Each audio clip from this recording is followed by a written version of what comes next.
you today? I'm Pastor Kurt, and this is episode 3 of Your Church Today. I was just making some coffee. Not a whole lot of people in the building to drink it, but those that are sure appreciate it.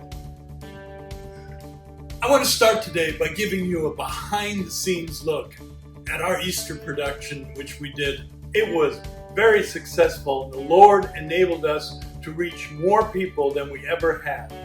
Let's take a look on how it all came about. I'm here with Pastor Nathan to talk about our Easter production, which was an amazing success. Current numbers are indicating that we've reached over 500 people, which is just unprecedented for Calvary.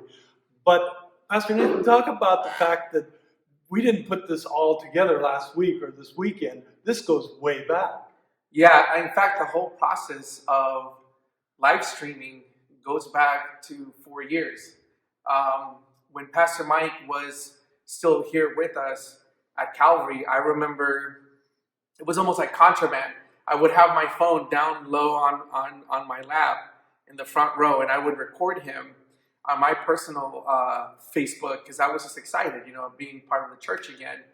And then from there, when I would guest speak, Pastor Gina would use her phone and she would begin to record. And from the feedbacks that we started to get, I remember in staff meetings, we talked about, hey, we were able to live stream on our page, and here's some feedback of some of our friends and family members and what they've said about what you spoke. And then from there, you actually kind of took on that vision of being able to connect what was happening here on Sunday mornings with our family and friends that were in different states and some even in different countries. And so you got the tripod set up, you had the phone set up, and then it went even further when we were having streaming issues because it was just too much traffic on our Wi-Fi. Tyrone then came in and he was like, you know what, I really like when I'm in Texas or when I'm visiting my sister in Oklahoma to be able to watch this service. Let's work on getting our infrastructure better with our internet. So he dedicated a live streaming channel just for us. So each step for 4 years, there's been some new development, something new, just to do something extra, just to be able to reach as many people as we could, which led to this COVID period where many churches have been struggling even to date on how to connect with their congregation. And Calvary just sailed right through. We had already been doing it. It's amazing too because the week prior we had so many technical problems. Looking back with it, that actually helped make Easter more successful. Yeah, on Sunday our YouTube channel went down, which I want to give a shout out to Pastor Ezra again. He has been working around the clock and making sure worship, for example, the lyrics are available for people to sing along at home. The sound and the clarity of the video is there for us. But the one thing I want to even thank you and Pastor Paul and Pastor Peggy and just the team that's here on Sundays is we didn't let it get us down. We kept our head up high and we're gonna, we plowed right through and we didn't give up. And it was a good feeling. But again, that led us to on Monday, Pastor Ezra and I began to research on the internet what platform we could use besides YouTube. And we ended up finding a streaming service that is dedicated just for churches. And it actually got started by 2 pastors. So which leads us to Monday, Pastor Ezra and I were doing a lot of research on what we can use besides YouTube to be able to broadcast live streaming. And we came across Sermoncast. And when we looked at the prices, you had to first set up an appointment. And, that kind of concerned us because it's like, Easter's just coming down the line and how long can we wait? The moment I put in our information and why we needed this platform, within an hour, Sean, one of the pastors who started this company and is working with churches, gives me a call, kind of gets a feel for what's happening with us. I explained to him, our concern By that Friday, believe it or not, our live streaming on our website, that platform was set up with the test live streaming, and we were ready to go for Sunday. And it just goes to show you that when difficulties come, if you just stop and let God do what he needs to do, it betters things. And yes, we had a storm to deal with on Palm Sunday and a lot of technical issues, but that led to greater things. In fact, that experience actually helped shape the message on Easter Sunday that we just had, that greater things are still to come. You know, we've talked about that this is the year of the outpouring. Yes. And who would have thought that the outpouring happened the way it happened? We wouldn't have imagined that we would have reached 500 people this quickly this year. And it happened in a time that we can't even get together. It's absolutely amazing. It's God. Oh, it's totally God. You know, can you imagine 500 and something people showing up on Easter Sunday? We wouldn't have been able to fit them in this room. That's right. You know, it would have been standing room only. And then on top of that, we would have had to tell some people, hey, we can redo another service again in about an hour if you want to come back. But with this new platform, we were able to reach that many people and from different states that joined us. Brenda, Auntie Brenda, that I call her, she used to attend this church many, many years ago. Actually would sing on the worship team up here many years ago. She was able to join us on Sunday. We had Don and John Suji on Palm Sunday. They were able to join us. They're in Colorado in Evergreen. So we've been able to reach far beyond our normal walls in different states. So it's God is doing amazing things. It's incredible. These are exciting times for the church. And the beautiful thing is we get to actually be the church. We've talked about it. We've preached about it. We've read and learned about it. And now it's almost like we get to put it into action, which is great. We can never predict how God is going to work. Amen. I want to just encourage you, if for some reason you missed our Easter service, you can still be blessed by it. If you don't have Facebook, go to our YouTube channel. It's posted there, and let it be a blessing to you. And in news from around the building, one of our weekly routines is to sanitize the entire building twice a week. It's quite a task. We sanitize on Monday and Thursday. We sanitize all doorknobs, all light switches, anything that might have been handled or touched on a weekend or on a Tuesday evening. Even if it's only just a few people, we want to take the extra step to make sure everybody stays safe and healthy. So that's just one of the things that has become a routine around here. And we certainly don't mind it. I do want to tell you, if you don't know at this point, but we no longer have a janitor.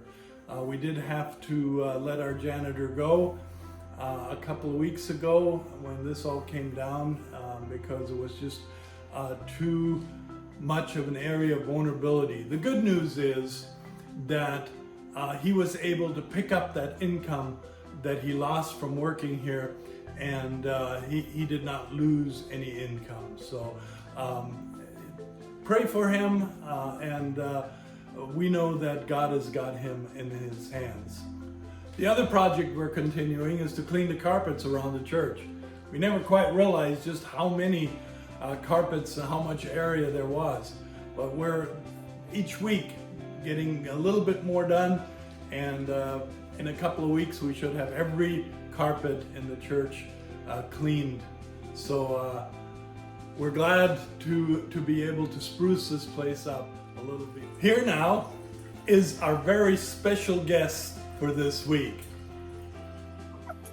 Well, my very special guest this week is our own Alicia from the Philippines.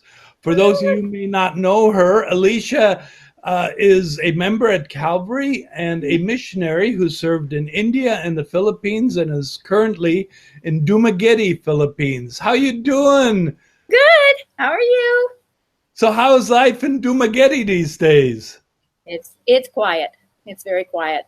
We're on enhanced community quarantine, and no one is allowed out without a pass. Only one person per household is allowed out, and only 2 days a week, and only 5 hours per day. So it's pretty quiet out there. Wow, that sounds like it's even stricter than ours. And I hear you guys don't even have a whole lot of COVID-19 cases there. No, currently none. Oh. But you know what?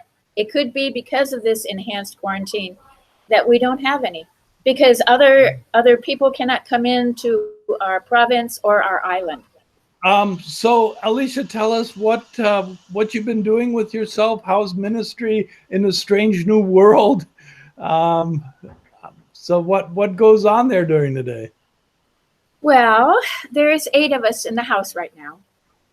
One of my girls and her little boy went to take care of her elderly grandparents because there was nobody else to care for them during this time. And I think that's wonderful.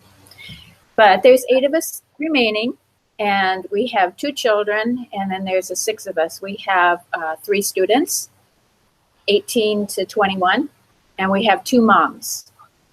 So we're all working well together. I mean, God's grace is definitely over this house. We've been doing great. Mm. And some of you might know that Alicia's family actually lives right on Minturn Street behind the church. And have you been right in around the contact corner with them? How are they doing? We video, occasionally. And of course, Heather and I, we message back and forth all the time. And they're doing well. They're doing good. Good. So are you able still to do any ministry during this time? We're still giving out our school sponsorship budgets. Once a month, the parents come and they we have to meet them at the gate. And then we give them their monthly budget, plus a little extra love gift, because these are hard times. Yeah. The families around here are really struggling. And as far as the downtown ministry goes, we have not been able to meet with anybody because groups are not allowed at all downtown. So, but we do have a family that we're still helping to support. My assistant, Nass, she takes groceries to them once a week. When she's able to go to the market, then she buys things for them and she takes them. We're still doing some stuff. All right. All right. Well, Alicia, why don't you give Calvary a little greeting from Dumaguete today? Okay. Winter, come here. Come here. Hi there. So this is Winter. He's one of the 2 children that's here. And let's just say hi, Calvary. Just wait. Good boy. Thanks, Winter. You're an awesome dude. Yes, we're having different activities here at the house. The girls have their chores every day, and one of them does the marketing, one of them does the shopping, the grocery shopping, and then we have one to sweep outside, one to clean inside, and so everybody is participating. And then too, every night we have devotions. And last night we had a worship night. Neat. Because really cool thing, we have a projector. We borrowed it from somebody else. And so we're able to project up on our wall, videos and stuff like that. And so we had a worship night last night, and then we had a movie night. So it was really cool. We also have 2 days a week when we do like a summer school for our 2 little ones. So that's good. All right. Well, anything you want to say to the church? I just want to say thank you so much for continuing to help sponsor us. And I know things are hard there too. And our prayers are with you and for you. We pray for you guys every night on our devotion night. And I just want to say thank you, and we love you. I really miss you guys. I miss seeing your faces. I miss hugging you. I miss talking with you. And I just want to say thank you so much, and praise God you are there for us. God bless you, Alicia. Good to see you. Bye-bye. And we also want to hear from one of our leaders. Take it away, Liz. Hi, Calvary Alameda family. This is Liz Bozeman. I am on the board of directors and am also the director of the prayer ministry. First, I would like to thank Pastor Nathan, Pastor Ezra, and Pastor Kirk for an awesome job that they're doing keeping us connected. We love you for this. How am I doing during this time? Well, I'm considered an essential worker as I work at the homeless shelter here in Alameda. So I continue to go to work daily, trying to stay safe. What are we doing? Think about how you and your family are together in the same space, and those are the people that you love. Can you imagine people together who don't always get along? But we're trying to do the things that we need to do for us all to stay safe. I want to encourage you during this time that you reconsider some of the things that you used to do and start taking better care of yourself. Drink more water, wash your hands, say more kind and loving things, think on positive things, because we're in this together. And together we will make it. We love you.